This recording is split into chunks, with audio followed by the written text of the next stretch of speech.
Hello দর্শক বন্ধু, সবাই কেমন আছেন? আশা করি সবাই ভালো এবং সুস্থ আছেন। তো আবার চলে আসলাম একটি নতুন গল্প এবং কাহিনী নিয়ে, যেটি শুনলে আশা করি আপনাদের অনেক ভালো লাগবে।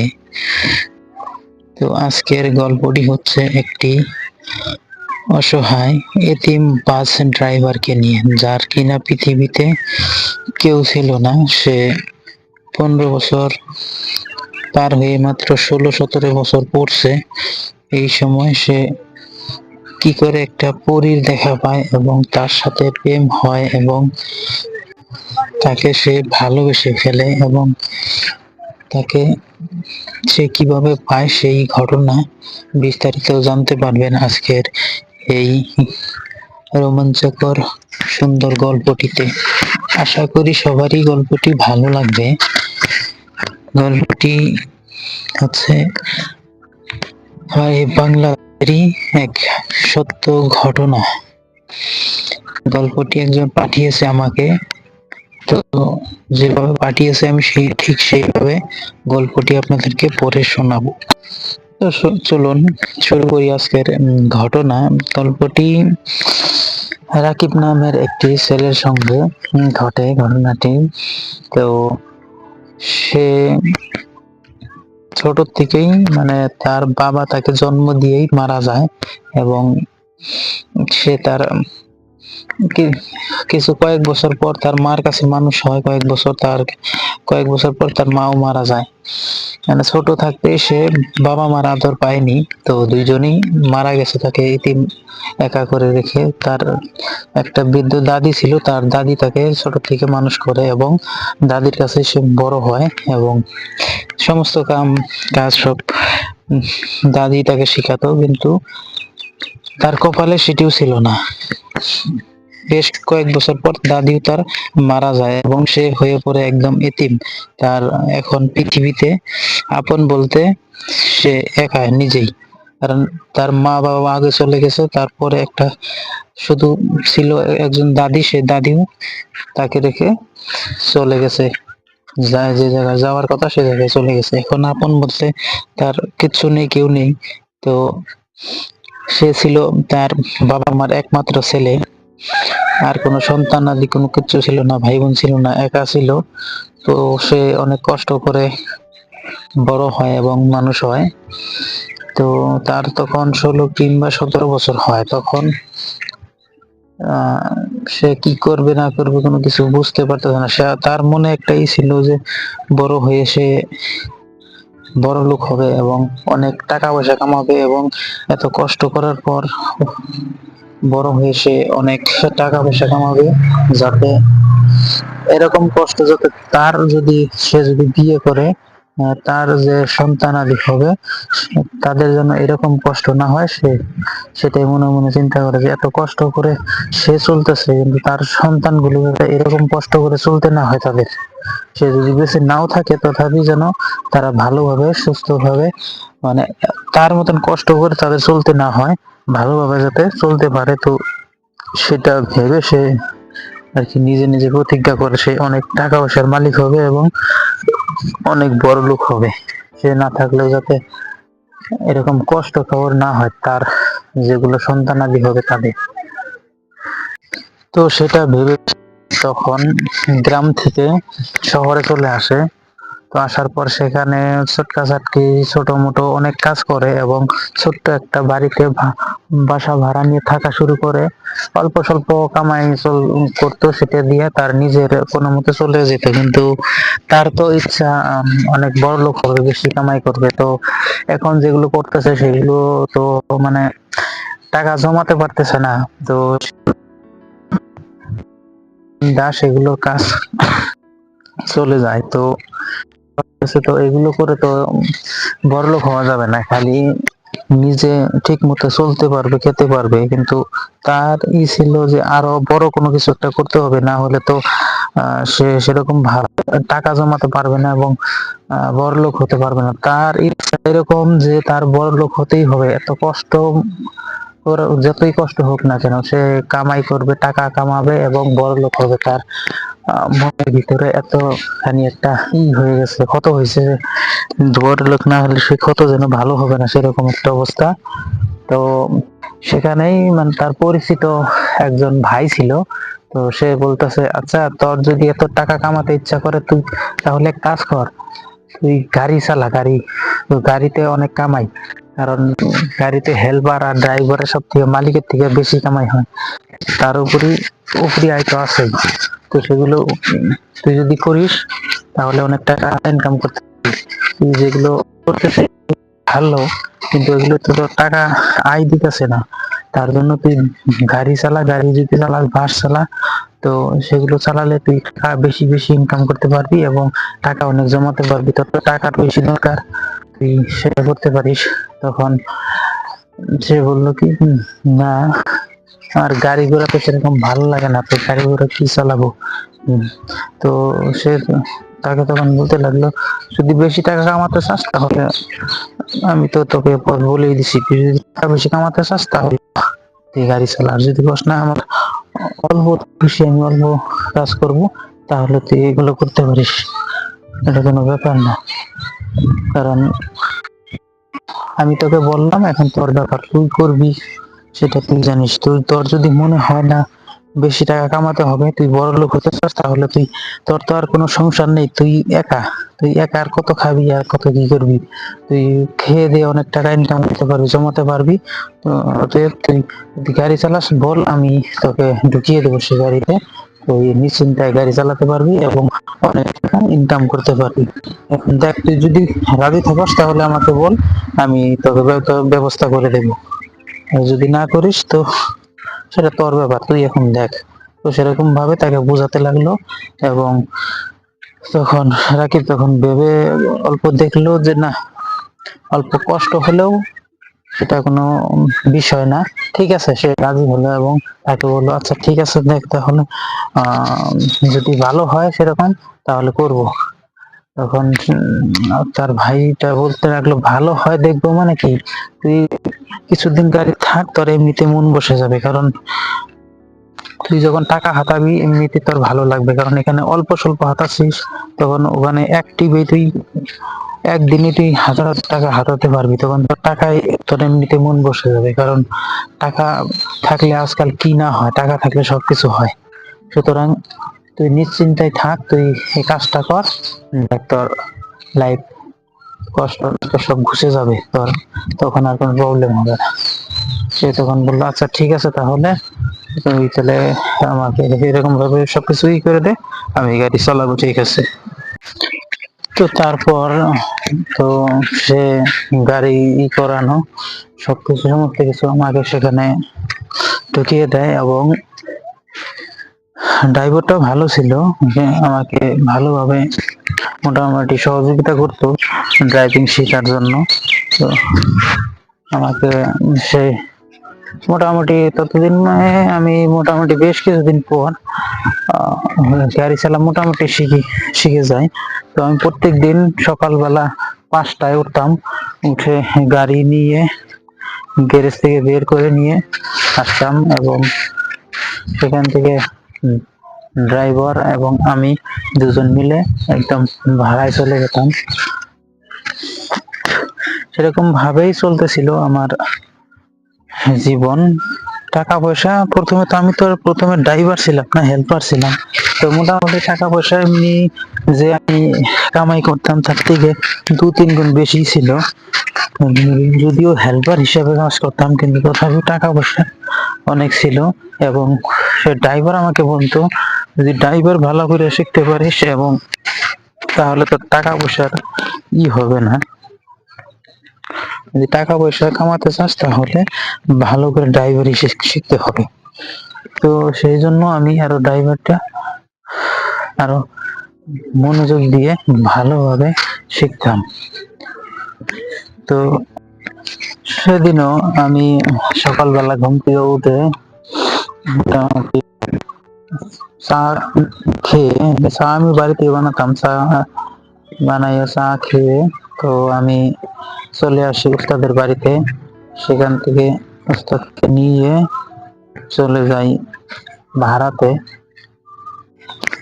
তো ভাড়া টাড়া মেরে দুপুরবেলা রেস্ট করতেছিলাম, খাওয়া দাওয়া খাওয়া দাওয়া করে দুজনে মানে বাসের ভিতরে সিট থাকে, সিটে বসে দুজনে ছিলাম, রেস্ট করতেছিলাম। যখন দিলাম একদম এক ঘুমে 2-3 ঘন্টা ঘুম পারলাম। ঘুম পাড়ার পর আবার উঠলাম, আবার ঘুম থেকে উঠে আবার গাড়ি নিয়ে বের হলাম। মোটামুটি রাত্রে 9টা-10টা কতদিনও বেজে যায় আমাদের করতে করতে। তো সেরকম ভাবে সেদিনও রাত্রে মোটামুটি 9টা পার হয়েছে, 9:30 কিংবা 10টা কাছাকাছি হবে। তো করতেছিলাম, ভাড়া টাড়া মেরে বাড়ির দিকে যাচ্ছিলাম। তখন ড্রাইভার মানে ওস্তাদ বলে ডাকতাম আমি, সে তখন বলছিল যে আচ্ছা আমি এখানে নামি, হ্যাঁ আমাকে এখানে নামিয়ে দে এবং তুই গাড়িটা নিয়ে যা, নিয়ে গ্যারেজে রেখে আস, কারণ আমার অল্প এক জায়গায় যেতে হবে। তো আমার ওখানে পৌঁছাতে পৌঁছাতে অনেক রাত হয়ে যাবে, সুতরাং তুই গাড়িটা নিয়ে যা, গ্যারেজে রেখে পরে ওখান থেকে গাড়ি পাস তো গাড়ি দিয়ে যাস, না হলে হেঁটে হেঁটে বাড়ি চলে যাস, ওখান থেকে তো তোর রুম বেশি দূরে না। তো তুই গাড়িটা রেখে যা, আমার আজকে অল্প এক জায়গায় যেতে হবে, তার জন্য তাকে বলতেছি তুই গাড়িটা নিয়ে যা। হ্যাঁ, সেটা বলে উস্তাদ আর কি গাড়ি থেকে নেমে যায় এবং আমাকে গাড়ি নিয়ে যায়।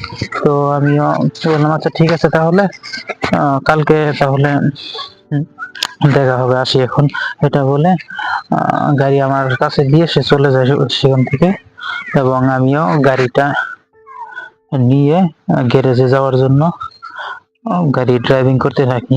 আমি ততদিনে মোটামুটি ড্রাইভিং শিখে গেছি। যদিও যখন যাত্রী থাকে তখন আমি গাড়ি চালাই না, কারণ এই সময় অল্প স্বল্প আমি করতে করতে মোটামুটি গাড়ি চালানো শিখে গেছি। কিন্তু যাত্রী লোড গাড়ি নিয়ে আমি গাড়ি সেরকম ভাবে চালাই না। যখন অল্প স্বল্প এনে যাওয়া লাগে বা গ্যারেজে নিয়ে আসা লাগে, রাইখে আসা লাগে, তখন আমি নিয়ে যাই। তো এরকম ভাবে অল্প স্বল্প করতে করতে মোটামুটি আমি গাড়ি চালা শিখে গেছি। আমি যদি চাই তো আমি যাত্রী নিয়েও গাড়ি চালাতে পারবো, কিন্তু আমি রিস্কটা নিতে চাই না, কিছুদিন আরো কিছুদিন যাক, তারপর আমি নিজে নিজে নিয়ে যাবো, আমি সেটা ভাবতেছি।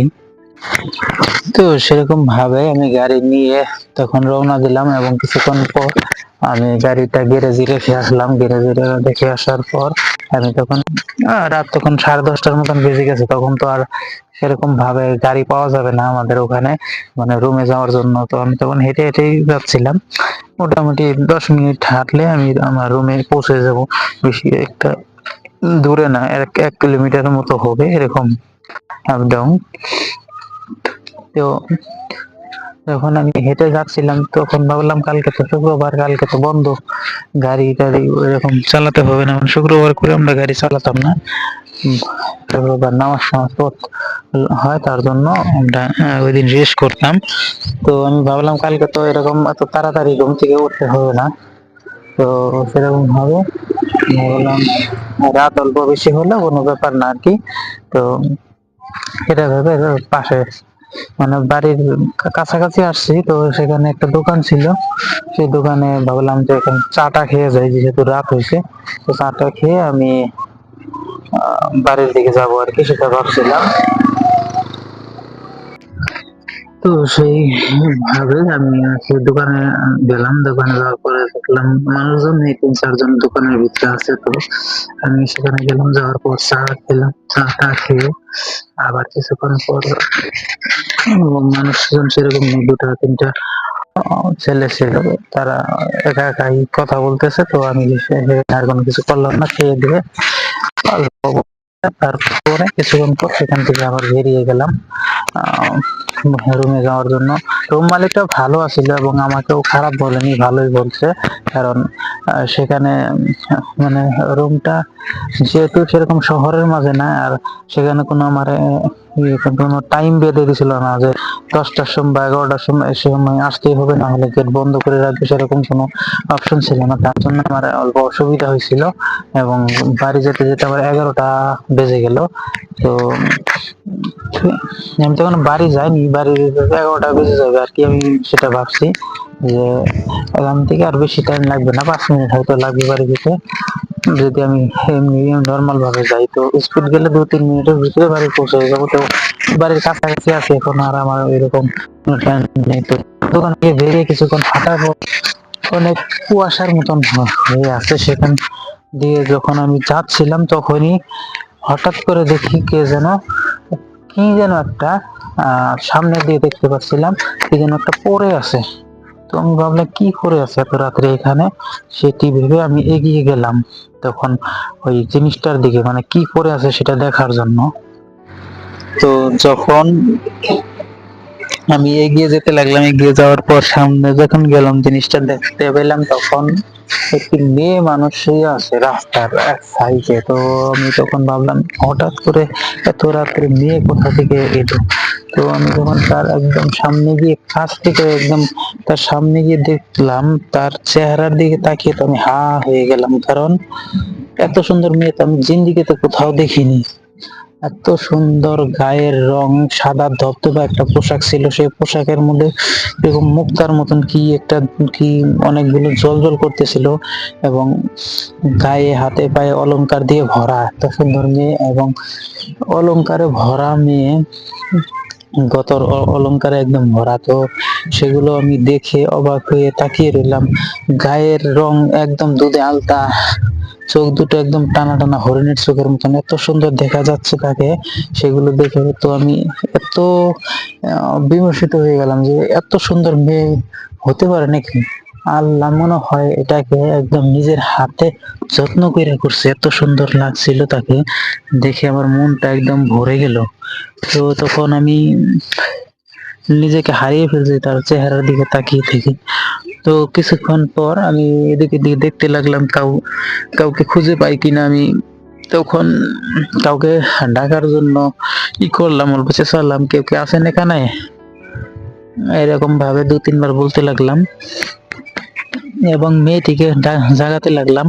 মেয়েটি তখন কথা বলতেছিল না, কিন্তু আমি মেয়েটিকে জোগাতে লাগলাম ধরে ভাবে, যখন কোনো কিছু শুনছিল না তখন হাত দিয়ে তার শরীরে অল্প ধাক্কা দিতে লাগলাম যাতে শুনে।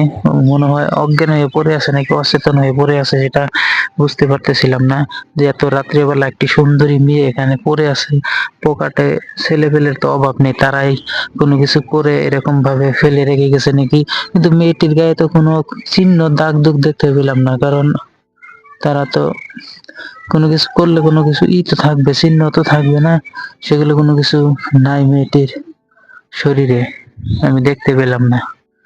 তো তখন তো মেয়েটিকে জাগাতে পারলাম না এবং পাশেও কাউকে পেলাম না। ভাবলাম যে এত সুন্দরী মেয়ে একটা এখানে কেউ রেখে গেলে কেউ হয়তো কোনো কিছু করতে পারে। তো সেটি ভেবে আমি মানে মেয়েটিকে কাঁধে তুলে নিলাম, তুলে নিয়ে আমার রুমের দিকে যেতে লাগলাম এবং ভাবতে লাগলাম একে রুমে নিয়ে যাই, কারণ এখানে রেখে যাওয়া উচিত হবে না এবং পরে ভারী প্রবলেম হবে, এবং একটা মেয়ে বিপদে পড়ছে, তো তাকে হেল্প করা আমার একটা দায়িত্ব।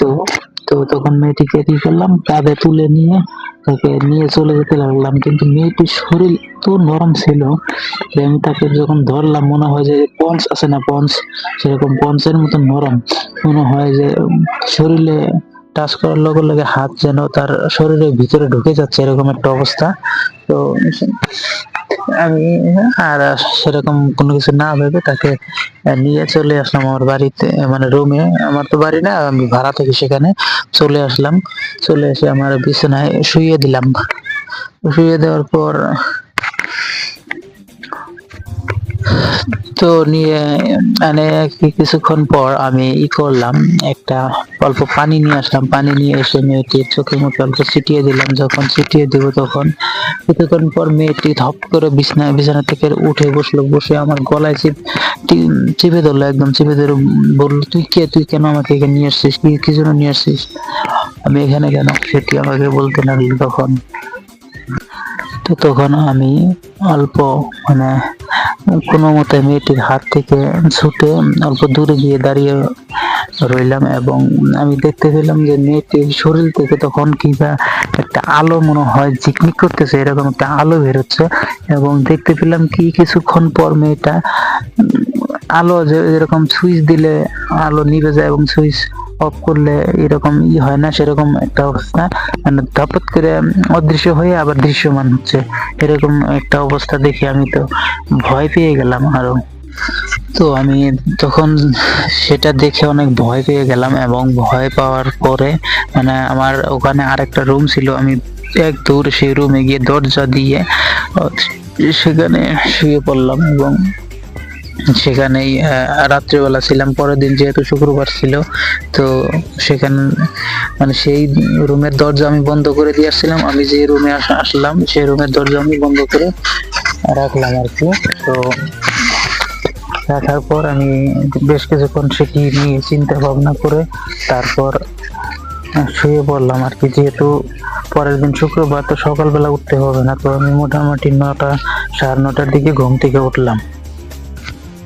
তো পরের দিন আমি যখন ঘুম থেকে ওঠার পর তো ফ্রেশ হওয়ার জন্য বাথরুমে গিয়ে হাত পা সব কিছু ধুয়ে ফ্রেশ হয়ে তখন রান্না করতে হবে। তো আমার তো এখানে আমি একাই, আমি চেষ্টা করে কোনো কাজের লোক রাখিনি, তো আমি নিজে বানিয়ে নিজেই খাই। তো এই ভালোর জন্য আমি রান্নাঘরে গেলাম, রান্নাঘরে যাই যখন খাবার বানাতে পাত্রগুলো করতে যাব, দেখতে যাব, ঠিক সেই সময় আমি দেখতে পেলাম যে আমার পাত্রগুলো ঠিকই আছে, কিন্তু পাত্রগুলোতে খাবার দিয়ে লোড, কারণ সেখানে কাবাব, চিকেন, অনেক ধরনের ফলমূল, জিলাপি, এগুলো অনেক ধরনের অনেক জাতীয় খাবার দিয়ে লোড হয়ে আছে। এবং এত খাবার হঠাৎ করে এখানে কিভাবে আসলো না কি আসলো আমি কোনো কিছু বুঝতে পারতেছি না, এবং কে রাখলো এত ধরনের খাবার, এবং ঘরের দরজা বন্ধ করে রাখছিলাম, সে বন্ধই আছে। তো ঘরের ভিতরে কিছু আসা সম্ভব না, কে না আসলে খাবার গুলোকে রাখলো এখানে, এটাও তো অসম্ভব একটা কথা। এটা তো অন্য যে কোনো বস্তু না, এটা কে রাখলো আমি সেগুলো ভাবতেছিলাম। তো যাই হোক, খাবার গুলো যেহেতু আছে এবং আমার রুমে আছে, তো এগুলো হয়তো আমার খাবার জন্য রেখে গেছে। তো আমি অত কোনো কিছু আর পরে না ভেবে তখন আমি, যেহেতু সকাল হয়ে গেছে তখন খেতে হবে, তো আমি অত আর কোনো চিন্তা না করে খেতে বসলাম, সেগুলো নিয়ে খেতেছিলাম। এবং কালকের যে ঘটনা ঘটছিল সেটা কি স্বপ্ন ছিল না বাস্তব ছিল, সেটাও আমার মনের মধ্যে দিকি দিকি আছে। তো আমি সেগুলো খাচ্ছিলাম আর সেগুলো কথাই ভাবছিলাম, যেগুলো কি আদৌ সম্ভব, এগুলো সত্যি ছিল কি না, আমি ঘুমিয়ে ঘুমিয়ে স্বপ্ন দেখছিলাম সেটা নিজে নিজে ভাবতেছিলাম। তো সেখান থেকে খাওয়া দাওয়া করার পর আমি সেই ওই রুমে গেলাম। তখন রুমে গিয়ে দৌড় দিয়ে দেখে আসলাম, দেখি ওই রুমে কালকে এসে যে যাকে রাখছিলাম সেটা আছে কিনা সেটা। এখন রুমে গিয়ে দরজা খুলে দেখি সেখানে কেউ নেই। তখন ভাবলাম হয়তো এটা আমার কোনো স্বপ্ন হবে, কারণ স্বপ্ন না হলে তো তাকে এখানে দেখতে পেতাম, কারণ তাকে তো নেই এখানে, কেউ তো নেই, তাহলে এটা হয়তো স্বপ্নই ছিল আমার, সেটি ভেবে তখন আমি খাওয়া দাওয়া করে আমি বাজারের দিকে চলে গেলাম। আমার রুমের থেকে বাজার বেশি দূরে ছিল না, তো বাজারে গিয়ে আড্ডা দিতে লাগলাম। তো তখন বাজারে কিছুক্ষণ ঘোরাঘুরি আর ওর সাথে কথা বলে আর কোনো কিছু খাওয়া দাওয়া তো পেট লুটি আছে, তো আমি চাচ্ছিলাম ঘুরতে, ঘোরাঘুরি করে। আমার আবার সেরকম কোনো নেশা ছিল না, তো আমি নেশা করা বলতে আমি কোনো কিছু নেশা করতাম না। তো আমি তখন কিছুক্ষণ বাজারে ঘোরাঘুরি করে তারপর চলে আসলাম ইসের বাড়িতে আসার পর আমি দেখি আমার রুমে ঢোকার আগেই আমি কি যেন একটা এত সুন্দর পারফিউম না কিসে ফুলেরই কোনো কিছু বুঝতে পারছিলাম না, সুন্দর একটি ঘ্রাণ আসছিল, ঘ্রাণে যেন একদম পাগল হয়ে যাবে, এরকম এত সুন্দর একটা ঘ্রাণ আসছিল। সে আমি বুঝতে পারলাম না যে এত সুন্দর ঘ্রাণটা কোথা থেকে আসছে। আমার রুমে তো আমি সেরকম কোনো কিছু করিনি, আর কেউ তো নেই। তো আমি দূর থেকে দেখতে পাইলাম যে আমার ঘরের ভিতরে কে যেন সাদা পোশাক পরে কে যেন ঘোরাফেরা করতেছে। আমি তো সেটা দেখে ভয় পেয়ে গেলাম যে আমার রুমের ভিতরে কে হাঁটা চলা করবে এবং এত সুঘ্রাণ আসছে কোথা থেকে। আমি সেটা দেখে আমার অল্প ভয় ভয় লাগতেছিল যে কি এরকম কথা, এটা আমার রুমে কেউ থাকতে পারে, এটা তো অসম্ভব। এবং কি এত সুন্দর ঘ্রাণ, কিসের ঘ্রাণ আসতেছে আর এবং কে ঘোরাঘুরি করতেছে আমার ঘরের ভিতরে, সে এত সাদা ধবধবে একটা পোশাক পরে। তো আমি সেটা দেখে কিছুটা ভয় পেয়ে গেলাম। তখন আমি যখন ঘরের ভিতরে যাই, তো ঘরের ভিতরে যাওয়ার পর দেখি আমার ঘরের মধ্যে কেউ নেই, কিন্তু আমি তো অল্প দূরেই ছিলাম, সেখান থেকে দরজা ছিল, জানালা খোলা ছিল, তো আমি সেখান থেকে তো স্পষ্ট দেখতে পেয়েছি যে আমার ঘরের ভিতরে সাদা পোশাক পরে কেউ যেন হাঁটাচলা করতেছে। আমি তো সেটা একদম স্পষ্ট দেখতে পাইছি, কিন্তু এখন কেন দেখতে পাইতেছি না? কিন্তু ঘ্রাণটা কিন্তু তখন আমি পাচ্ছিলাম, তো ঘ্রাণ পাচ্ছি, কাউকে দেখতে পাচ্ছি না। সেটা দেখে আমি তো অবাক হয়ে গেলাম যে আমি স্পষ্ট দেখলাম যে কেউ আছে আমার ওখানে, কিন্তু তাকে আমি তখন দেখতে পেলাম না। যখন ঘরের ভিতরে আমি গেলাম, ভিতরে যাওয়ার পর দেখতে পেলাম না, কিন্তু বাইরে থেকে তো ঠিকই দেখলাম। তো আমি সেটা দেখে এদিকে এদিকে খুঁজছিলাম যে কাউকে তো আমি না, কাউকে তো না কেউ এখানে আসছে, কারণ আমি তো নিজ চোখে দেখেছি এটা। তো এটা তো করার কোনো কারণ নেই, কিন্তু নিজের চোখে দেখার পরেও কিন্তু ঘরের ভিতরে পেলাম না। তো আমি এদিক ওদিক খুঁজছিলাম কেউ আছে কিনা এবং দেখতেছিলাম, কিন্তু কাউকে পেলাম না। তো তখন আমি আর সেগুলো বেশি কোনো কিছু করলাম না, কারণ সেগুলো আমার সঙ্গে এগুলো অনেক ঘটতেছে এবং সেগুলো আর এরকম বিষয় না। আমি সেটি ভেবে সেটি ভুলে গেলাম যে কথাটা, বা একদম ভুলে গেলাম মানে নিজে ইচ্ছা করে ভুলে গেলাম। এবং তখন গাও গোসল করলাম, শুক্রবার যেহেতু নামাজ পড়তে হবে, তো গাও গোসল করে আমি নামাজের জন্য বেরিয়ে গেলাম। এবং নামাজ পরে যখন আমি বাড়িতে আসলাম, তো এখন খাওয়া দাওয়া করতে আর কোনো কিছু রান্না করার জন্য বাজারে যেতে হবে, কিছু আনতে হবে। কিন্তু দুপুরবেলা আমি আসলাম, আসার পর আগে যেগুলো ছিল সেগুলো আমি খাওয়া দাওয়া করছি, করে গা গোসল দিয়ে আবার তখন এসে নামাজের জন্য চলে গেছি। এবং নামাজ পড়ে এখন বাড়িতে আসলাম। আসার পর হঠাৎ আমি ঘরের ভিতরে ঢুকবো, ঢোকার পরে দেখি যে সেই মেয়েটি আবার আমার ঘরের ভিতরে ঘোরাঘুরি করতেছে। তখন ভাবতে লাগলাম যে এটা কি আমার হ্যালুসিনেশন হচ্ছে, এটা কি কল্পনা না স্বপ্ন, কোনো কিছু বুঝতে পারতেছিলাম না। তো তখন আমি আর এক মুহূর্ত দেরি না করে হঠাৎ তার ঘরের ভিতরে ঢুকে তার পিছন দিকে একদম জড়িয়ে ধরছি। আমি ধরে বলতেছি, এখন কোথায় যাবে শুনি? তুমি কে, চোর না? চোর ভেবে এরকম ভাবে জাপটে ধরছি। তখন এই কথাটি বলার পর সাথে সাথে আমি যে তাকে জাপটে ধরছি পিছন থেকে, সামনে কথা বলার পর একটা সেকেন্ডও হয় না, একদম ন্যানো সেকেন্ডের ভিতরে সেখান থেকে ধোয়ার মতন গায়েব হয়ে গেল সেই মেয়েটি। তো এটি দেখে আমি তো একদম আত্মারাম খাঁচার থেকে বাইর হয়ে যাওয়ার মতন অবস্থা। তো আমি সেটি দেখে আর কোনো কিছু বলতে পারলাম না, কিন্তু ডান দিকে তাকিয়ে দেখি সেই মেয়েটি আবার সেখানে দাঁড়িয়ে আছে। তো আমি এটি দেখে তো এমন ভয় পাবো, মনে হয় যে ভয়ে প্যান ভিজিয়ে ফেলবো। তখন আমি তোতলাতে বললাম, আপনি কে, আপনি এখানে কি করছেন? এরকম ভাবে ভয় পেতে লাগলাম, বই দিয়ে তাকে বলতে লাগলাম। তখন মেয়েটি বললো, আপনি এরকম করলেন কেন আমার সঙ্গে? আমি বললাম, কি কি কি করছি আপনার সঙ্গে? এরকম ভাবে বলতে লাগলাম। তখন মেয়েটিকে বললাম, আপনি কি বাস্তব, আপনি সত্যি নাকি আপনি আমার কল্পনা স্বপ্নে দেখতেছি আমি? তো সেটি দেখে আর আমার মানে কোনো কিছু বলার ছিল না। আমি সেখান থেকে এক দৌড়ে রুমের বাইরে চলে আসি, কিন্তু বাইরে চলে এসে দেখি মেয়েটি আবার সেখানে দাঁড়িয়ে আছে। মেয়েটি বলল, আমার থেকে লুকিয়ে কোথাও যেতে পারবে না, কারণ তুমি ভয় পাচ্ছ কি জন্য? আমাকে সেটা বলো তো। আমি কি তোমাকে কোনো কিছু করছি, তোমাকে কোনো কিছু বলছি? তুমি যে আমাকে দেখে এরকম ভয় পাচ্ছ, ভয় পাওয়ার কি আছে? তুমি কি আমার কোনো ক্ষতি করছো? বরঞ্চ তুমি আমার উপকার করছো, তার জন্য আমি তোমার কাছে এরকম ভাবে আসি। মেয়েটি বলে, তুমি ভয় পেও না, ভয় পেও না, আমি তোমার কোনো ক্ষতি করবো না, তুমি আমার উপকার করেছো এবং তার জন্য আমি তোমার সাথে থাকবো এবং তোমার কোনো ক্ষতি হতে দেব না, এবং আমি তোমার পাশে আছি, তুমি ভয় পেও না রাকিব। তখন রাকিব বললো, হ্যাঁ আমার নাম রাকিব, আপনি কিভাবে জানেন? আপনি আমার নাম জানলেন কি করে? মেয়েটি বললো, আচ্ছা আপনি কে বলুন তো, আমি কিভাবে আপনার উপকার করলাম সেটা আমাকে বলুন। আপনি যে আমার কোনো ক্ষতি করবেন না তার কি গ্যারান্টি আছে? আপনি কে? এরকম ভাবে আপনি এক মুহূর্তের ভিতরে এখান থেকে এখানে, এখান থেকে এখানে কিভাবে যাচ্ছেন এগুলো আমাকে বলুন তো আগে, না হলে তো ভয় পাবোই আমি। তখন মেয়েটি বলল, শোনো তুমি, আমি যেটা এখন বলবো সেটা শুনে তুমি ভয় পেও না। জানি ভয় পাবে, কিন্তু তোমাকে আগে সতর্ক করে দিচ্ছি, তুমি কোনো ভয় পেও না, তোমার কোনো ক্ষতি হবে না, এবং আমি কোনো ক্ষতি করার জন্য আসিনি তোমার। তখন রাকিব বললো, ভয় পাবো কেন বলো, আপনি বলেন কে, কিন্তু না বললে কিরকম ভাবে বুঝবো? আর আপনাকে তো দেখে চিনা চিনা লাগছে, আপনি আপনাকে যে আমি গতকাল রাস্তা দিয়ে কুড়িয়ে নিয়ে আসলাম, সেই মেয়েটি না আপনি?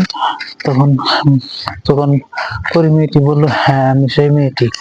তো তখন সেটি শুনে তার রাকিবের মনে অল্প দুঃখ হতে লাগলো যে সেই মেয়েটি যেহেতু সেটি তো তাকে মারতে চেয়েছিল, এবং সে তো কিরকম অদৃশ্য হয়ে যাচ্ছিল, এখনো সব কিছু সেম সেম দেখতেছি, ড্রেসটাও সেম, সেটি দেখে তো তার আত্মার আমার একদম খাতা থেকে বেরিয়ে যাবে মনে হচ্ছে এরকম। তো তখন মেয়েটি বললো, আমি গতকাল সেখান থেকে চলে গেছিলাম এবং আবার ফিরে আসছিলাম, কিন্তু তুমি ভয় পাবে তার কারণে আমি তোমার সঙ্গে রাত্রের বেলা দেখা করিনি, এবং যেহেতু দিনের বেলা আসছি তোমার সঙ্গে দেখা করতে। তখন মেয়েটি বলতে লাগলো, আসলে সত্যি কথা বলতে কি আমি কোনো মানুষ না, আমি একটি হচ্ছে জিন রাজ্য থেকে এসেছি, এবং আমি একটা বিপদে পড়ছি, তার কারণে সেরকম ভাবে ওই জায়গাতে আমি করেছিলাম, এবং তুমি সেখান থেকে আমাকে উদ্ধার করে নিয়ে আসছো। তো তুমি ভয় পেও না, আমি জিন বলে যে তোমার কোনো ক্ষতি করবো তা না, যেহেতু তুমি আমার উপকার করেছো, তোমাকে ক্ষতি করবো সেটা তো কোনো প্রশ্নই আসে না, তাই না? তুমি ভয় পেও না, এবং আমি তোমার কোনো ক্ষতি করবো না, এবং কি কোনো ক্ষতি হতেও দেবো না, তোমার সঙ্গে কোনো খারাপ হবে না, তুমি ভয় পেও না, আমি সমস্ত কিছু তোমাকে খুলে বলছি। তখন সে বললো, এখানে না, তুমি ঘরের ভিতরে চলো, রুমের ভিতরে, কারণ এখানে দাঁড়িয়ে দাঁড়িয়ে কথা বললে কেউ যদি ওখান থেকে রাস্তা দিয়ে তোমাকে দেখে যে তুমি একা একা কথা বলছো, লোকজন তোমাকে পাগল বলবে, কারণ আমি কথা বলতেছি তোমার সঙ্গে, তুমি তো আমাকে দেখতে পাইতেছো, কিন্তু অন্য কোনো লোক আমাকে দেখতে পাইতেছে না, এবং কি আমার কথাও শুনতে পাইতেছে না, কারণ আমি শুধু তোমাকে দেখা দিচ্ছি, এবং তার জন্য তুমি আমাকে দেখতে পাইতেছো, এবং কি আমার কথাবার্তা সব শুনতে পাইতেছো, কারণ যে আমি একজন জিন, আমি ইচ্ছা করলে দৃশ্যমান হতে পারি, অদৃশ্য হতে পারি, আমাদের অনেক ক্ষমতা মহান আল্লাহ তাআলাই দিছে। তো তোমাদের সেই ক্ষমতা তাই না, কিন্তু তোমাদের দিছে চোখা বুদ্ধি, তোমরা সেই বুদ্ধি নিয়ে চলো, আর আমাদের দেশে শক্তির ধারায় আমরা চলি। তো সুতরাং ঘরের ভিতরে চলো, ঘরের ভিতরে যাওয়ার পর আমি তোমাকে সমস্ত কিছু বলছি, তুমি ঘরের ভিতরে চলো। সেটা বলে তারা দুজন ঘরের ভিতরে চলে যায়, এবং চলে যাওয়ার পর তারা খাটের মধ্যে বসে দুইজন, বসার পর তো তখন তারা বিছানায় বসে একে অপরের দিকে তাকিয়েছিল, এবং মেয়েটি যেন কিরকম ভাবে মুচকি মুচকি হাসছিল তাকে দেখে। তো তখন রাকিব বলল কি, আচ্ছা তুমি কি সত্যি সত্যি জিন নাকি? তখন মেয়েটি বললো, কেন তোমার এখনো বিশ্বাস হচ্ছে না? এই দেখো, এই বলে সে হঠাৎ করে সেখান থেকে অদৃশ্য হয়ে গেল, এবং আবার হঠাৎ করে দৃশ্যমান হয়ে গেল, সেটি দেখে সে তখন ভয় পেয়ে গেল, এবং মেয়েটি তখন হাসি দিয়ে বললো, কেন ভয় পেলে কেন? এখন তো বিশ্বাস হয়েছে আমি একজন জিন? সে তখন বললো, হ্যাঁ হ্যাঁ বিশ্বাস হয়েছে, আরে এরকম ভাবে হঠাৎ করে ই করো না, আমার ভয় লাগে না তো। তখন বললো, কেন তুমি না ছেলে মানুষ তো আর হয়, সাহসী হয়, তুমি এরকম ভীতু কেন? তখন বললো, হ্যাঁ ভীতু কেন, এটা না নর্মাল কোনো বিষয়, ভীতু কেন? তো সেরকম ভাবে অনেক অল্প হাসি তামাশা করলো, করার পর বললো, এখন আসল ঘটনা বলো তো, কি হয়েছিল তোমার সঙ্গে, এবং কি কি জন্য কি, এটা বলো তো আমাকে দেখে শুনি। তখন মেয়েটি বলতে লাগলো, তখন বলতেছিল, তখন রাকিব বললো, আচ্ছা তোমার নামটাই তো জানা না, তোমার নাম কি? তখন মেয়েটি বললো, আমি রেশমি পরি, আমার নাম রেশমি। তখন বললো, ওহ ঠিক আছে, এখন বলো কি বলতে চাইছিলে? তখন সে বলল যে আসলে হয়েছে কি, আমরা প্রত্যেক পূর্ণিমার রাত্রে আমরা 5-6 জন বান্ধবী আছি, সবাই মিলে ঘোরাঘুরি করি, এদিকে ওদিকে ঘোরাঘুরি করি, এদেশে ওদেশে অনেক ঘোরাঘুরি করার পর সারা রাত ঘোরাঘুরি করার পর দিনে আমরা ফজরের নামাজের আজান অল্প আগ দিয়ে বাড়ি চলে যাই এবং সারা রাত ঘোরাঘুরি করি এদিকে ওদিকে। তো সেদিনকেও ঘোরাঘুরি করার জন্য যখন আমি বাবাকে বলতেছিলাম, তখন বাবা বলছিল আজকে ঘোরাঘুরি করার কোনো সুযোগ নেই, আজকে ঘোরাঘুরি করতে যেতে পারবে না, কারণ চারিদিকে আমাদের শত্রু ভব করতেছে, কখন কি করে ফেলে না ফেলে সেগুলোর হদিশ নেই। সুতরাং তোমরা ঘোরাঘুরি কিছুদিন অফ রাখো, এই কিছুদিন তোমরা আমাদের জিন লোকের বাইরে যেও না রাজ্য, কারণ শত্রু জিনের অভাব নেই এখন, আমাদের শত্রু অনেক বেড়ে গেছে, তার জন্য তোমরা এখন কোনো জায়গায় ঘোরাঘুরি করো না, আমাদের রাজ্যই থেকো। তো সেটি শুনে তাদের মন হয়ে যায়, কিন্তু তারা ভাবে না আজকে হয়তো বাবা বারণ করছে তাতে কি হয়েছে, এমনিতে না বলে চলে যাব, এটি ভেবে না বলে তারা সেখান থেকে চলে আসি আমরা আর কি 6 জন মিলে। তো আসার পর এদিকে ওদিকে ঘোরাঘুরি করতেছিলাম, সেখানে একটা ছিল, নদী ছিল নীল রঙের, তো সেখানে গা গোসল করতেছিলাম আমরা। গোসল করে আসার সময় এদিক দিয়ে আসছিলাম, তো আসার সময় ভাবলাম এখানে জঙ্গলটাতে আমরা অল্প জিরিয়ে নেবো আর কি, বসে বসে অল্প গল্প করবো, যেহেতু রাত অনেক পরে আছে, এখন টাইম আছে অনেক, তো সেহেতু অনেক টাইম আছে। তো এখানে কিছুক্ষণ থাকলে হয়তো কোনো কিছু হবে না, কারণ তারা রাত থাকতেই অনেক আগে তারা বাড়িতে পৌঁছায় যেতে পারবো তাদের রাজ্যে, সেটা ভেবে আমরা এখানে বসেছিলাম। ঠিক সেই সময় কিছু জিন সেখানে আসে, মানে খারাপ জিন সেখানে আসে। তো জিনগুলো আমাদের দেখে উত্ত্যক্ত করার চেষ্টা করে, সেগুলো দেখে আমি এবং আমার বান্ধবী গুলো 6 জন ছিলাম আমরা, তো এক একজন এক এক দিকে দৌড়াতে লাগলাম, এক একজন এক এক দিকে ছুটতে লাগলো এবং জিনগুলো আমাদের পিছা করতেছিল। তো তাদেরকে মানে তারা হয়তো নিরাপদ স্থানে পৌঁছে গিয়েছিল, কিন্তু আমি যেতে পারছিলাম না, জিনগুলো আমার পিছনে একদম লেগে লেগে পড়তে লাগলো এরকম ভাবে। তো আমি সেটি দেখে মানুষের এলাকায় মানে ঢুকে পড়লাম, এবং মানুষের এলাকায় থাকলে তো জিনগুলো আসতে পারবে না, তো সেটি ভেবে মানুষের এলাকায় আসতেছিলাম, এবং কিছু মানুষ দেখে আমি তখন কি করলাম, একটা বিড়ালের রূপ নিলাম, নিয়ে সেখান সেই মানুষগুলো পিছিয়ে পিছিয়ে যাচ্ছিলাম।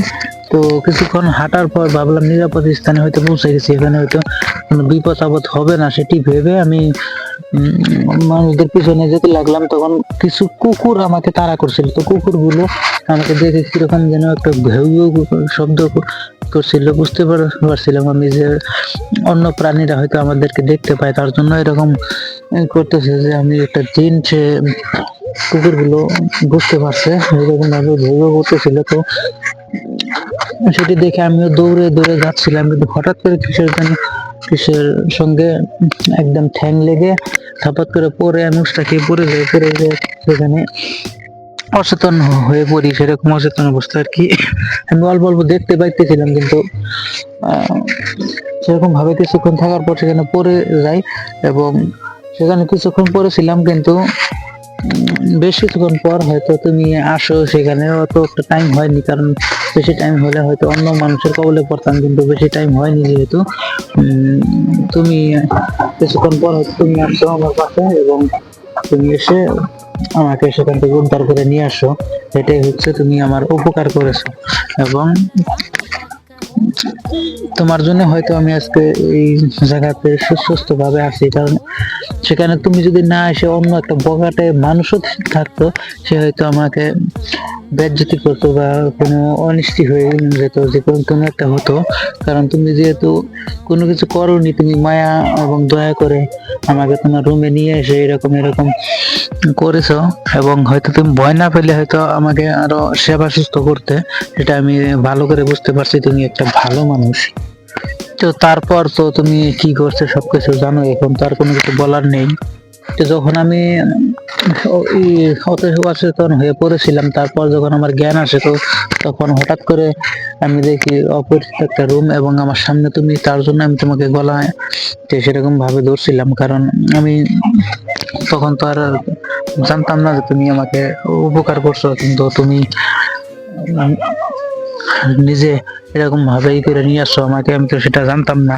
তার জন্য তোমাকে আমি সেরকম ভাবেই করছিলাম। আর হঠাৎ করে এরকম একটা দেখে আমিও ভয় পেয়ে গেছিলাম যে তুমি ক্ষতি করো কিনা, আমার কোনো কিছু করো কিনা, সেটা ভেবে আমি সেখান থেকে অদৃশ্য হয়ে চলে আসি সেখান থেকে। কিন্তু পরবর্তী সময়ে আমি রাত্রে বেলায় আবার আসতে চাইতেছিলাম, তখন আমি নিজে নিজে ভাবলাম যে এত রাত করে না যাওয়াই ভালো, তোমার সঙ্গে দিনে দেখা করি। এবং তখন আমার মনে একটাই ছিল যে তোমাকে ভয়, তুমি তো হয়তো ভয় পেয়েছো, এবং এরকম ভাবে আমার তোমাকে রেখে আসা উচিত হয়নি ভয় দেখিয়া, এটা ভেবে আমি চলে আসতে চাইছিলাম। কিন্তু আসলাম আজকে যে হ্যাঁ, রাত্রে বেলা আবার গেলে কি না কি তুমি ভয় পাবে হয়তো, তার জন্য আমি আর রাত্রে বেলা আসিনি, দিনের বেলায় এখন আসলাম। তো সমস্ত কিছু তো তোমাকে বললাম, এর জন্য আমি খুবই দুঃখিত যে তুমি আমার জন্য এত ভয় পেয়েছো। কিন্তু ভয় পাওয়ার কোনো কারণ নেই, আমি যতদিন আছি তোমার কোনো ক্ষতি হতে দেব না, এবং তোমার কোনো ক্ষতি আমি আমি কোনো ক্ষতি করার তো প্রশ্নই আসে না। না, আমি তো তোমার অন্য কোনো কেউ যদি তোমাকে কোনো ক্ষতি করে সেটাকে আমি ছাড় দেব না। তখন রাকিব বললো আচ্ছা এই ব্যাপারটা হলে তাহলে ইসে আমার খাবার গুলো, যে দুপুরে সকালবেলা ঘুম থেকে উঠে দেখি যে আমার ওখানে খাবার দিয়ে লোড, এত খাবার গুলো কোথেকে আসলে, সেগুলো নিশ্চয়ই তুমি দিয়ে রাখছো ওখানে। তখন মেয়েটি বললো হ্যাঁ, তুমি ঠিক ধরেছো। এবং আমি সকালবেলায় ফজর নামাজের কিছুক্ষণ আগে আমি তোমার এখানে চলে আসি, এসে তোমার রুমে ঢুকে দেখি তুমি কিরকম কুচি মুচি ধরে বাচ্চাদের মতো বিছনায় এক সে হাত পা ছড়িয়ে তুমি শুয়ে আছো, সেটি দেখে আমি অল্প লজ্জা পেয়ে যাই, এবং তোমার গায়ে কাঁথা টাঙিয়ে দিয়ে এবং রান্নাঘরে গিয়ে দেখি তুমি তো সকালে উঠে খাওয়া দাওয়া করো, তোমার তো ওখানে কিচ্ছু নেই, সব তোমাকে রেঁধে খেতে হবে। সেটি ভেবে আমি সেখানে কিছু খাবার রেখে আসি, এবং রেখে সেখান থেকে চলে যাই, এবং ভাবি যে এখন চলে যায়, পরে আবার আসবো তুমি তো ঘুম থেকে ওঠার পর। কিছুক্ষণ পর আমি আসি, আসার পর তোমাকে আর রুমে দেখতে পাই না আমি, তার জন্য আবার আমি সেখান থেকে ব্যাক চলে যাই। তখন রাকিব বলল হ্যাঁ, আমি খাওয়া দাওয়া করে কিছুক্ষণ বিশ্রাম করে আমি বাজারে চলে গেছিলাম, হয়তো সেই টাইমে তুমি আসছিলে। মেয়েটি বললো হ্যাঁ, হতে পারে হয়তো সেটা। আবার যখন আমি বাড়িতে এসে বাজার থেকে বাড়িতে এসে কাগজ ধুয়ে খাওয়া দাওয়া করে আমি মসজিদে গেছিলাম, আসার পরেই আমি দেখতে পেলাম এরকম এরকম ঘটনা। তারপর আমি ভাবছি তুমি আমার ঘরে হয়তো চোর ঢুকছে নাকি, সেরকম একটা অবস্থা হয়ে আছে। তো চোর ভেবে তখন তুমি ঘোরাঘুরি করছিলে, আমি তো সেটা তখন ভাবিনি, আর আমি সেই ঘটনাগুলো ভুলে গেছিলাম। সেগুলো আমি বারবার এটা দেখতেছি ওটা দেখতেছি, সেরকম ভাবে আমি ভাবতেছি যে এগুলো স্বপ্নে কিংবা কল্পনা হ্যালোসিলেশন হচ্ছে। তো সেগুলো ভেবে আমি এগুলো আর কি মাইন্ডে নিতাম না, তো সেগুলো ভেবে আমি উড়িয়ে দিতাম, ভুলে যেতাম আর কি। হ্যালোসিলেশন হবো বা কল্পনা হবো সেই ভাবে আমি সেগুলো মনে রাখতাম না। তার জন্য আমি ভাবলাম ঘরের ভিতরে হয়তো চোর ঢুকেছে, চোর ভেবে আমি তোমাকে পিছন থেকে সেরকম ভাবে জড়িয়ে ধরছিলাম, কিন্তু সরি সেটা ধরার জন্য। তো তখন সেই কথাগুলো শুনে মেয়েটি একদম একটা হাসিতে ফেটে পড়ে, যে আমাকে চোর ভেবেছিলে, তুমি চোর ভেবে জড়িয়ে ধরছিলে, কিন্তু আমার তো ভালোই লেগেছিল। তো মেয়েটি তখন এটা বলতে লাগলো, এবং তখন তো সেরকম ভাবে কিছুক্ষণ কথা বার্তা বললো, অল্প হাসি তামাশা করলো। তখন করার পর তখন মেয়েটি বললো আচ্ছা এক কাজ করি, তুমি কি আমার বন্ধু হবে? যদি বন্ধু হও তাহলে তো অনেক ভালো হয়, এবং বন্ধু হলে দুজনে দেখাশোনা করতে পারবো এবং কথাবার্তা বলতে পারবো। বন্ধুর সাথে কথা বলে আছে, যেটা শান্তি পাওয়া যায় সেটা এমনি বাইরের লোকের সাথেও কথা বলে শান্তি নেই। তখন রাকিব বলল আচ্ছা ঠিক আছে, তাহলে আমরা যেহেতু একই বয়সী তো বন্ধু হওয়াই যায়। এবং তখন রাকিব বলল আচ্ছা, আমি যে তোমাকে এরকম ভাবে তুমি যে আমার সঙ্গে এরকম ভাবে দেখা করতে আসছো বা আসবে, তখন অন্য কোনো জিনেরা আমার কোনো ক্ষতি টতি তো করবে না? তখন ওই মেয়েটি বললো না, সেরকম আর হবে না, কারণ আমার বাবা তোমার কাছে সবসময় একটা দুটো জিন পাহারায় রাখবে, এবং তোমাকে নিরাপত্তা দেওয়ার জন্য। এমনকি এখন পর্যন্ত 3জন জিন বাইরে দাঁড়িয়ে আছে এবং আমাদের পাহারা দিচ্ছে। সেটি ভেবে রাখি তখন ভয় পেয়ে যায়, বলছে কি কি বলো, জিন দাঁড়িয়ে আছে বাইরে মানে? আরে সে তো আমাদেরকে তোমাকে নিরাপত্তা দেওয়ার জন্য সেনাবাহিনীর মতন দাঁড়িয়ে আছে, ওদেরকে দেখে ভয় পাচ্ছ কেন তুমি? সেটা তো তোমার কোনো ক্ষতি হতে দেবে না, তার জন্য তো তারা দাঁড়িয়ে আছে বাইরে। 3জন জিন আব্বা পাঠিয়ে দিয়েছে, এবং কি সব সময় তোমার সাথে তোমার আশেপাশে জিন ঘোরাঘুরি করবে এবং তোমার কোনো ক্ষতি হতে দেবে না। তুমি এটা নিয়ে কোনো টেনশন করো না এবং তুমি নিশ্চিন্তে থাকো, তোমার কোনো ক্ষতি হবে না। তো এরকম ভাবে কিছুক্ষণ কথাবার্তা বলার পর তো সে হঠাৎ করে হাত তালি দেওয়ার পরে সেখানে দেখতে পেলাম একদম 3-4 প্যাকেট একদম খাবার এসে হাজির। তো খাবার দেখে আমি বললাম, এই খাবার কোথা থেকে এলো এখানে হঠাৎ করে? সে বললো, তুমি নিশ্চয়ই ভুলে গেছো যে আমি একটা জিন। তখন সে বললো, তোমাদের অনেক ক্ষমতা নেই, তোমরা অনেক কিছু করতে পারো জাদু দিয়ে। সে বললে, এটা জাদুর কোনো বিষয় না, এটা আমাদের মহান আল্লাহ তাআলা দিয়ে দিছে এরকম একটা শক্তি। তো এরকম অনেক কিছুই করতে পারি আমরা, যেগুলো তোমরা কল্পনা করতে পারো না, সেরকম অনেক কিছুই আমরা করতে পারি। তো সে মেয়েটি বললো, খাও, এগুলো সব তোমার জন্য নিয়ে আসলাম। তখন আর কি বললো কি, না আমি তো অল্প আগে সেখান থেকে বাজারে গেছিলাম, সেখান থেকে কিছু খেয়ে আসছি এবং এখন কি খাবো, আমার তো পেট ভরা। তো সে বললো, কোনো কথা শুনতেছি না, আমি তোমাকে খেতেই হবে। তো সে নিজে কয়েক লোকমা আমাকে খাইয়ে দিল, এবং খাইয়ে দেওয়ার পর বললো যে এখন তুমি খাও নাকি না। তো এত সুন্দর করে যে কেউ আমাকে খেতে দিবে সেটা ভেবেই আমি করলাম, কারণ তো রাকিবের ছিল না, বাবা মা কেউ তো আর ছিল না এরকম আদর যত্ন করে তাকে কেউ খাওয়াবে, সেরকম তো আর কেউ ছিল না। তো সে খাচ্ছিল এবং চোখ দিয়ে তার পানি পড়ছিল, এরকম একটা হচ্ছে মানে শোকের ভালোবাসার কান্না। তো এরকম খাইয়ে টাইয়ে আবার দুজনে গল্প করতে লাগলো, এবং রাকিব তো ততদিনে বুড়িটাকে ভালোবেসে ফেলছে ততক্ষণে, কারণ প্রথম দেখাতেই তাকে পছন্দ হয়ে গেছিল। কারণ এত সুন্দর মেয়ে পছন্দ না হওয়ার কোনো কথাই নেই। সে যদি কোনো মানুষ হতো তো সে তাকে প্রপোজ করে বসতো আর কি। সে যেহেতু একটা জিন এবং রাজকন্যা, তো তাকে সে ভালোবাসলেও সেটা হয়তো বলবে না, কারণ এটা কোনোদিন সম্ভব না। তো তখন মেয়েটি বলতেছিল, কি ব্যাপার, কি ভাবতেছো? তখন বললো, না সেরকম কিছু না, আমি ভাবতেছিলাম। তো মেয়েটি তখন বললো, আচ্ছা তুমি ফ্রি কখন থাকো, তুমি কাজ করো, কি কাজ করো আর কখন কি থাকো? তখন আর কি বলতেছিল, আসলে আমি তো বাস চালাই, তো সারাদিন খাটাখাটনি করে রাত্রে এসে ঘুমিয়ে পড়ি।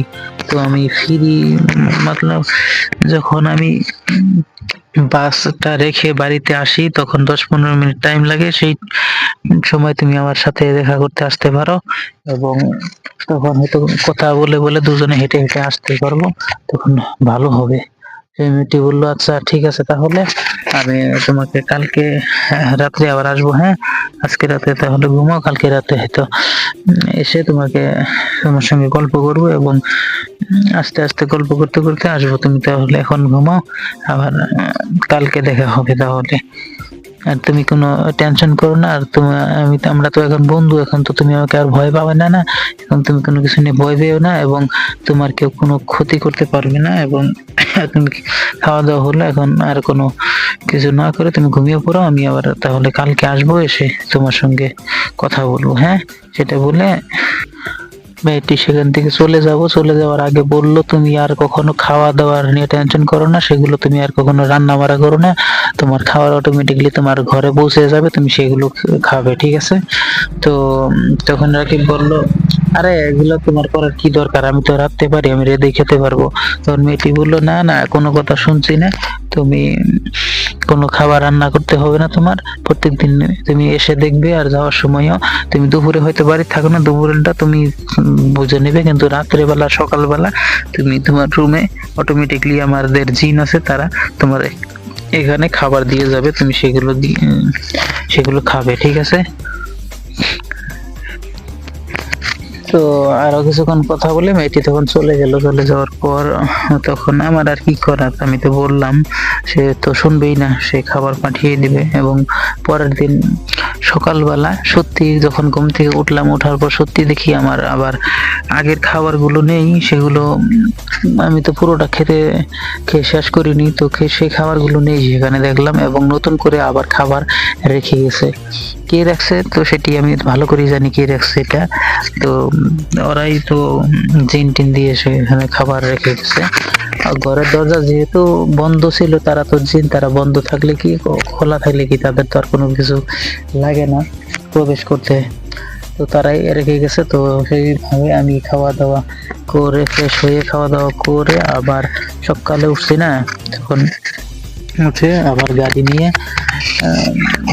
সেই গ্যারেজে গেলাম, এবং গ্যারেজে গিয়ে ড্রাইভার যে উস্তাদ ছিল তাকে নিয়ে আবার ভাড়া চলে গেলাম। এবং ভাড়া চলে যাওয়ার পর উস্তাদ সেদিন আবার এক বেলা করে আরেক বেলা মানে আমার কাছে গাড়ি দিচ্ছে, মালিকের কাছে গেছে বলছিল আমাকে, সেখানে চলে গেছে। এবং যাওয়ার পর সেখান থেকে আসতে অনেক দেরি হবে, তার জন্য আমাকে বলছে তুই অল্প স্বল্প ভাবে স্লোভাবে চালাইয়ে তুই কর, গাড়িটা গ্যারেজে রেখে বাড়িতে চলে যাস, সেটা বলে আমাকে গাড়ি দিয়ে থিয়ে সে চলে গেছে। এবং তখন আমি ভাড়া মেরে বাড়ির দিকে যাচ্ছিলাম, তখন হঠাৎ করে পিছনের দিকে তাকিয়ে দেখি, মানে লুকিং গ্লাস দিয়ে দেখি যে সেখানে সে পরিমেয়েটি এসে বসে আছে।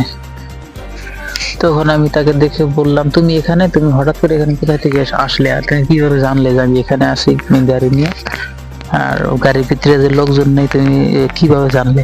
তো সে বলল, তুমি নিশ্চয়ই ভুলে যাচ্ছ যে আমি একটা জিন না, আমাদের শক্তি অনেক, আমরা অনেক কিছু করতে পারি যেটা তোমরা ভাবতেও পারবে না, কারণ তোমাকে খুঁজতে আমার 2 মিনিটও লাগেনি, কারণ তোমাকে খুঁজে বের করে এখানে আসলাম। এসে আমি স্ক্যান করে দেখতে পাচ্ছি যে ভিতরে কেউ আছে কিনা, ভিতরে নেই, তার জন্য আমি তোমাকে সামনে আসলাম। এবং থাকলে হয়তো তুমি দেখতে পেতে, কিন্তু অন্য লোকজন কিন্তু আমাকে দেখতে পেত না, আমি সেরকম ভাবে আসতাম। কিন্তু এখন সেরকম ভাবে আর আশা লাগলো না, কারণ এমনিতেই ভিতরে কেউ নেই, তো এটা আর কোনো কিছু বলার নেই। তো তুমি গাড়ি চালাও, চলো আজকে তোমার সঙ্গে সারা রাত ঘুরবো গাড়ি দিয়ে। তখন সে বললো, না এটা তো অসম্ভব, এটা সম্ভব না, কারণ গাড়িটা তো আমার নিজের নাম, অন্য কোনো গাড়ি, এবং কি গ্যারেজে জমা দিতে হবে গাড়িটা, আর আমি সেরকম ভাবে পাকাপোক্ত ড্রাইভার হইনি যে নিয়ে ঘুরবো, কারণ এটা অন্যজনের গাড়ি, কোনো কিছু হলে আবার আমার দফারফা করে ছাড়বে। তখন সে বললো, আরে গাড়ি কিছু হবে না, গাড়ি আমার কন্ট্রোলে থাকবে, তুমি নিশ্চিন্তে থাকো।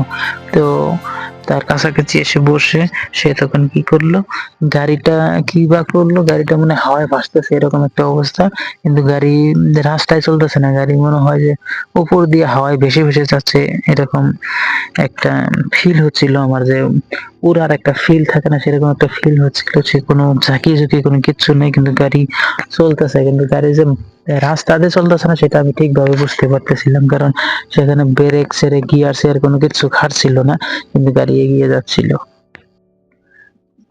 তো আমি ভাবলাম এটা কি কোনোভাবে সম্ভব?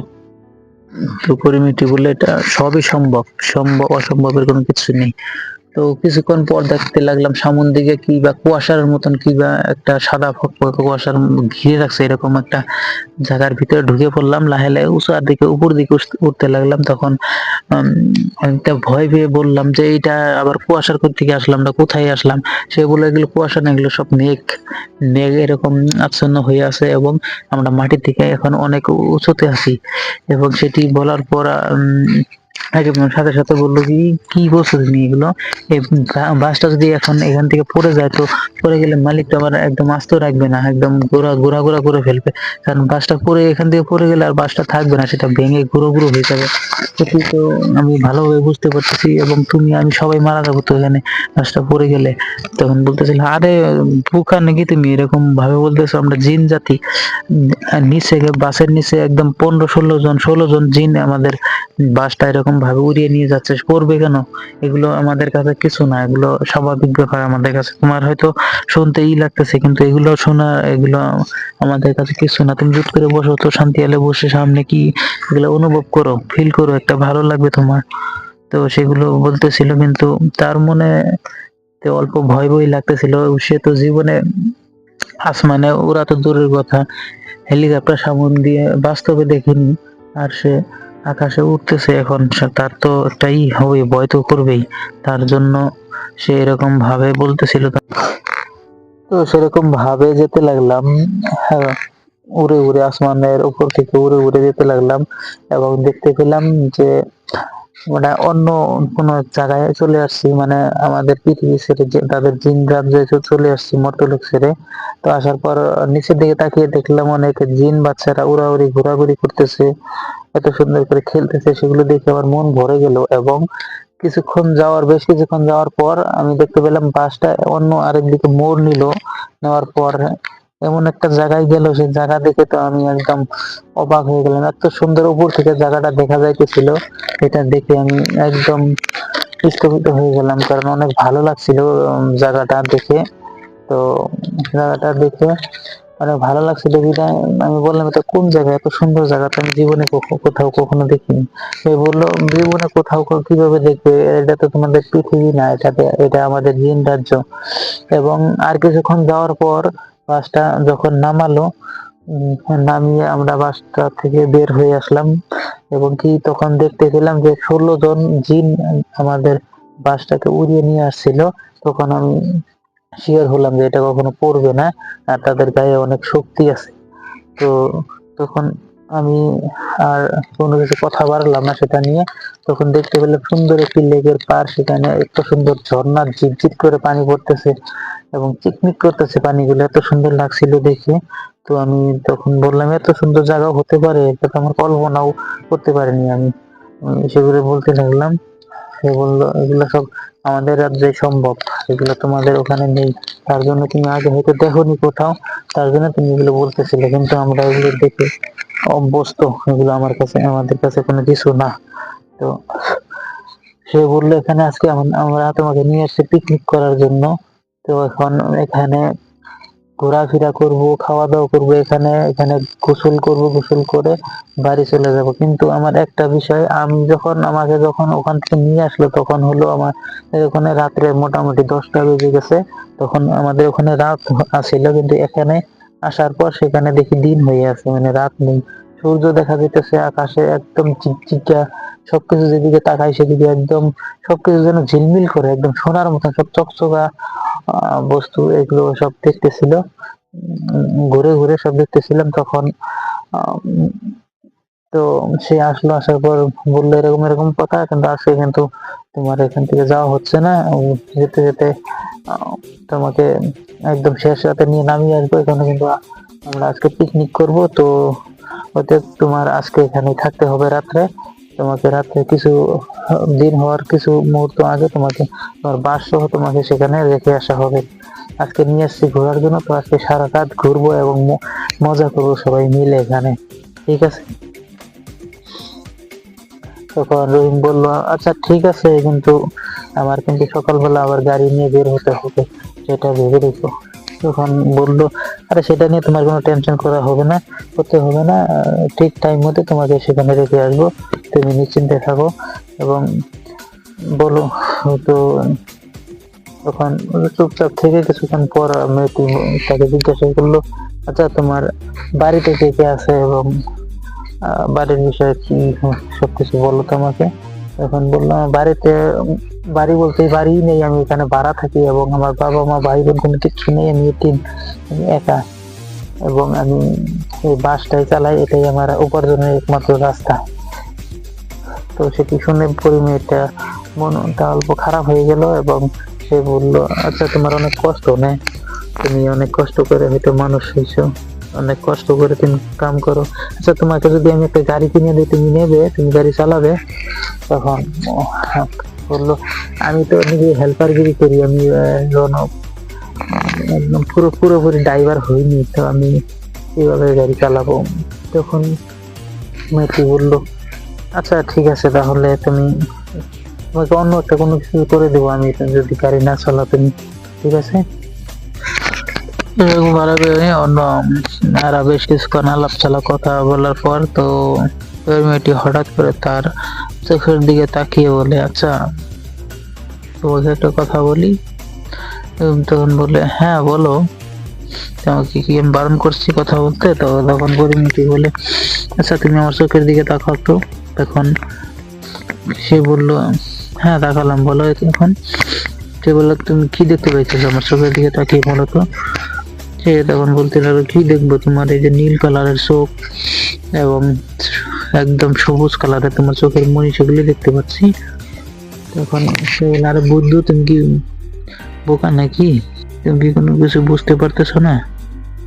আমি তোমাকে কি বলতে চাইছি তুমি বুঝতে পারতেছো না? সে তখন বলল, হ্যাঁ আমি ঠিকই বুঝতে পারতেছি, কিন্তু এটা কোনোদিন সম্ভব না। সে বলল, কেন, কি সম্ভব না বলো?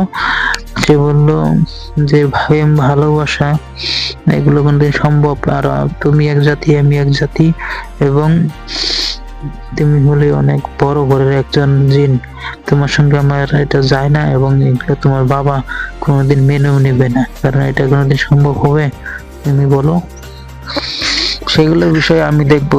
পরিমেটি বলল, সেগুলো বিষয়ে তোমার ভাবতে হবে না, কিন্তু তুমি আমাকে ভালোবাসো কিনা এটা বলো। আমি তোমাকে অনেক ভালোবাসি, কারণ আমি অনেক মানুষের সাথে মিশি এবং অনেক মানুষ দেখেছি, মানুষরা অত ভালো হয় না। আমার বাবা সেটা আমাকে বলতো, এবং আমি নিজে পরীক্ষা করে দেখছি যে মানুষরা মানে খারাপ হয়, কিন্তু সবাই যে খারাপ হয় তা না।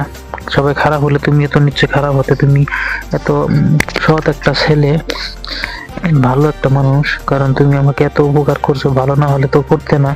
এবং তোমাকে দেখে আমার অটোমেটিকলি ভালো লাগে, এবং তুমি আমার জীবন বাঁচিয়েছো, এবং তুমি অনেক ভালো একটা ছেলে। তোমাকে প্রথম দেখেই আমার ভালো লেগেছিল, এবং আমি সেখান থেকে তোমাকে ভালোবাসি।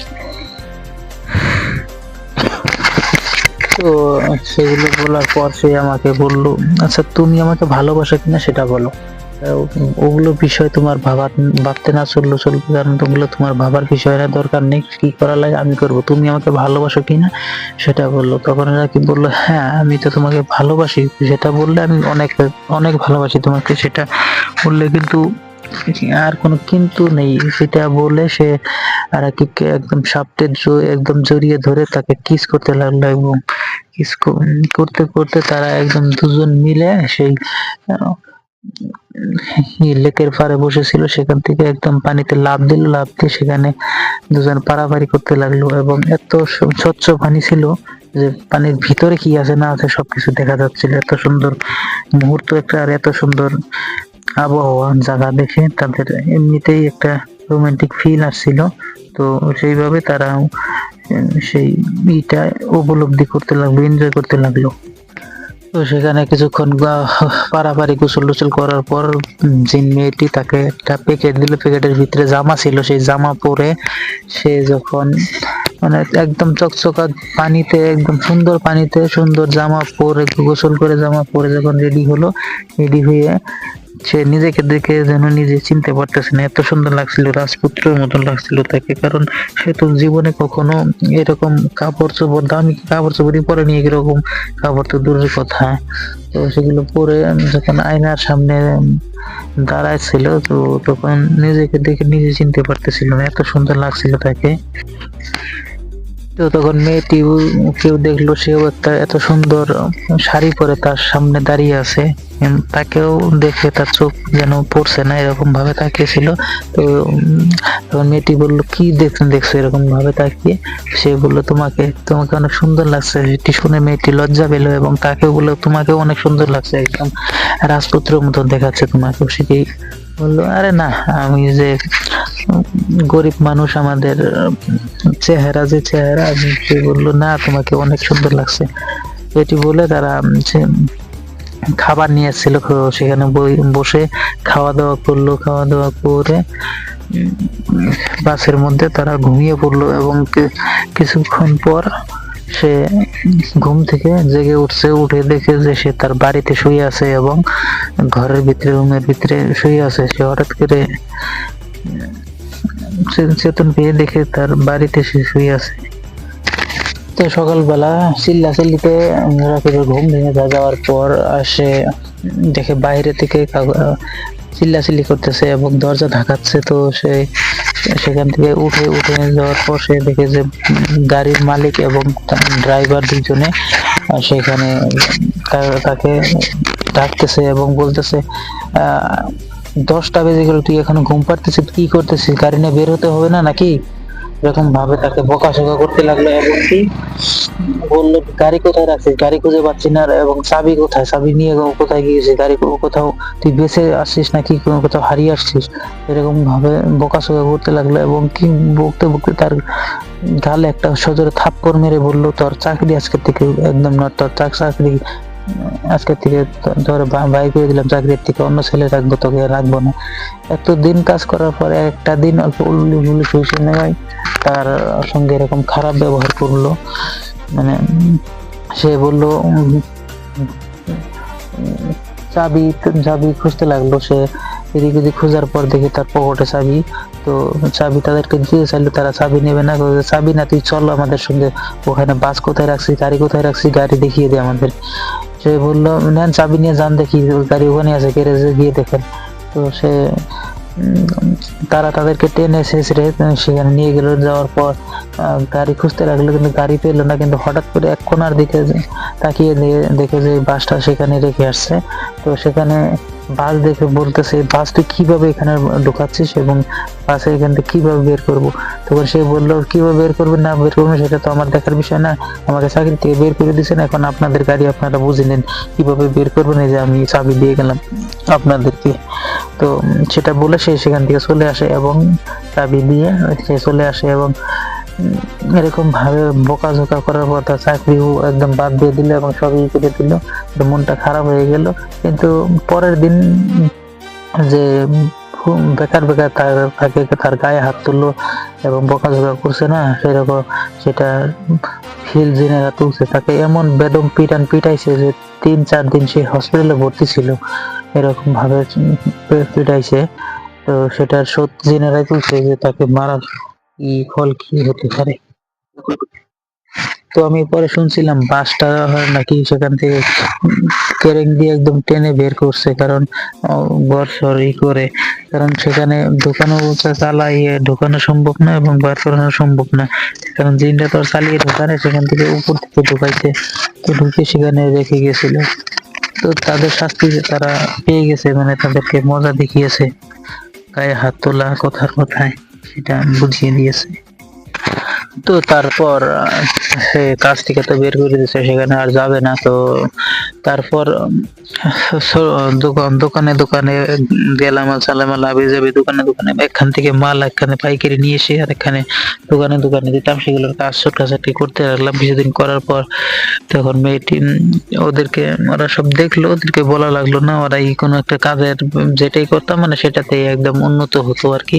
ছোট ব্যবসা করতে আমি একটা বড় ব্যবসায়ী হয়ে গেলাম এবং অনেক টাকার মালিক হয়ে গেলাম। এগুলো সব আর কি ছোটখাটো কাজ করে যে আমি এগুলো এত বড় লোক হতে পারতাম না, সেটা আমি জানি। তো বেশ কিছু টাকা ছিল আমার সঙ্গে, তো আমি সেগুলো দিয়ে একটা ছোট ব্যবসা শুরু করলাম। সেই ব্যবসাতে মানে তারা সহযোগিতা করে ব্যবসাটা আমার এত বড় বানিয়ে দিল যে আমি একদম 10 গ্রামের ভিতরে 1 নাম্বার হয়ে গেলাম টাকা পয়সা বড় লোক হিসাবে। তো আমি যেরকম ছোটবেলায় আশা করছিলাম ঠিক সেরকমটাই হলো, তার থেকে অনেকটা বেশি হয়েছে। কিন্তু বেশি হওয়ার কারণ আমার পরিশ্রম যেটুকু করছি তার থেকে 10 গুণ আমি বেশি কামাই করতেছি আর বেশি টাকার মালিক হয়ে গেছি। কারণ একটাই জিন মেয়েটা যদি এরকম ভাবে আমাকে সাহায্য সহযোগিতা না করতো, এরকম ভাবেই আমার হয়তো ছোটখাটো করে দিনটা পার হয়ে যেত এবং কোনো কিছু এত অল্প সময়ে এত বেশি টাকা পয়সার মালিক হতে পারতাম না, এত কম বয়সে এত কোনো কিছু করতেও পারতাম না।